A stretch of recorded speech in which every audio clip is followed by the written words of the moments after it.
जब बादशाह अकबर ने तुलसीदास जी को जंजीरों से बांध दिया तो हनुमान जी ने उनको किस तरीके से बचाया।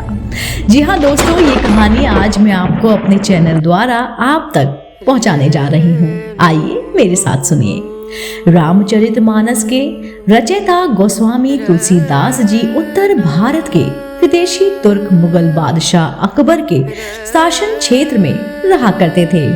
एक बार अकबर को ये पता चला कि तुलसीदास जी ने किसी मृत व्यक्ति को जिंदा कर दिया है। यह सुनकर उन्हें इस बात पर विश्वास नहीं हुआ और उन्होंने बीरबल से इस बारे में पूछा। बीरबल ने बताया कि उन्होंने रामचरितमानस लिखी है, वे एक पहुंचे हुए कवि हैं। यह सुनकर बादशाह ने तुलसीदास जी को अपने सामने हाजिर होने का फरमान भेजा। अकबर के सैनिकों ने तुलसीदास जी के पास जाकर कहा कि बादशाह ने तुम्हें हाजिर होने को कहा है। तुलसीदास जी ने कहा, मेरे तो एक ही बादशाह हैं, प्रभु श्री राम। मैं तो भगवान श्री राम का भक्त हूँ। मुझे किसी बादशाह या फिर लाल किले से क्या लेना देना। तुलसीदास जी ने वहां जाने से साफ साफ मना कर दिया।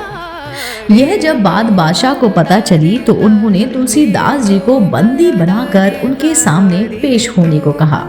तुलसीदास जी को जंजीरों में जकड़कर अकबर के सामने पेश किया गया।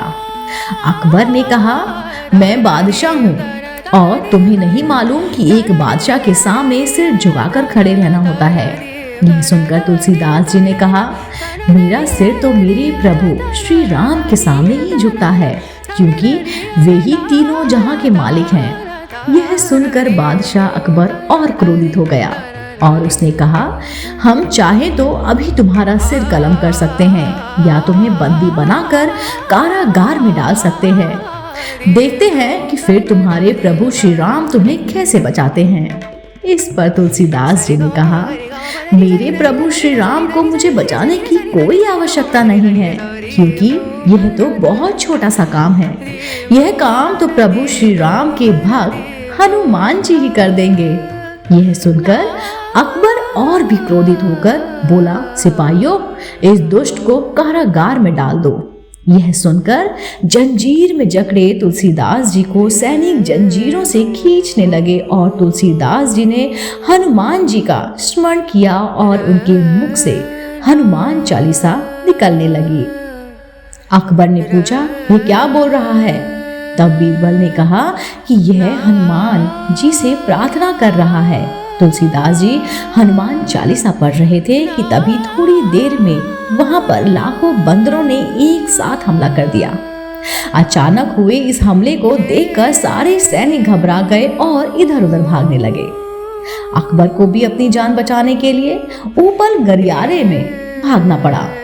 अकबर ने बीरबल से पूछा, ये क्या हो रहा है? यह अचानक इतने सारे बंदर यहाँ पर कैसे आ गए? तब बीरबल ने कहा कि महाराज, ये वानर सेना है, तुलसीदास जी की रक्षा के लिए आई है। आप इन बंदरों का गुस्सा तब तक शांत नहीं होगा जब तक हम तुलसीदास जी से माफी ना मांग लें। हमारा यहाँ से बचकर भागना मुश्किल है। हुजूर, आप करिश्मा देखना चाहते हैं तो देखिए श्री राम भक्त हनुमान जी का करिश्मा। यह सुनकर अकबर घबरा गया और तुलसीदास जी से क्षमा मांगने लगा। तुलसीदास जी ने कहा, मैं क्षमा करने वाला कौन हूँ? मैं तो अपने प्रभु का दास हूँ। बाद में अकबर ने तुलसीदास जी को सम्मान उन्हें लाभ लश्कर के साथ मथुरा भिजवा दिया।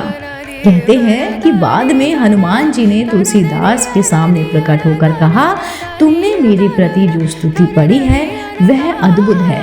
आज के बाद जो भी ये पढ़ेगा और ये बढ़ेगा, मैं उस राम भक्त की रक्षा के लिए उपस्थित हो जाऊंगा। इस चालीसा को हनुमान चालीसा के नाम से भी जाना जाता है। दोस्तों, ऐसा भी कहा जाता है कि अकबर ने तुलसीदास जी की उसकी प्रशंसा के में कुछ ग्रंथ लिखने और चमत्कार दिखाने के लिए कहा था, लेकिन उन्होंने ऐसा करने से मना कर दिया था। इसके बाद अकबर ने उन्हें बंदी बना लिया था। तब तुलसीदास जी ने अकबर के कारागार में ही हनुमान चालीसा लिखी और उनका निरंतर पाठ किया। कहा जाता है कि हनुमान चालीसा के कई बार पाठ के बाद अकबर के महल परिसर और शहर में अचानक बंदरों ने हमला कर दिया, और जब अकबर को इस बात का पता चला तो तुलसीदास जी को रिहा करने का आदेश दे दिया।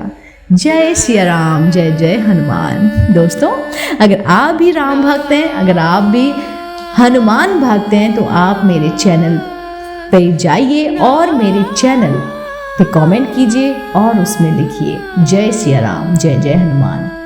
दोस्तों, अगर आपको मेरी आज की कहानी पसंद आई हो तो आप मेरे चैनल आध्यात्मिक कहानियों को तुरंत से लाइक कीजिए, शेयर कीजिए और सब्सक्राइब करना बिल्कुल ना भूलिए, क्योंकि ऐसी ही धार्मिक, पौराणिक और रोचक जानकारी हम अपने चैनल द्वारा आप तक साझा करेंगे। दोस्तों, मैं फिर से मिलूंगी।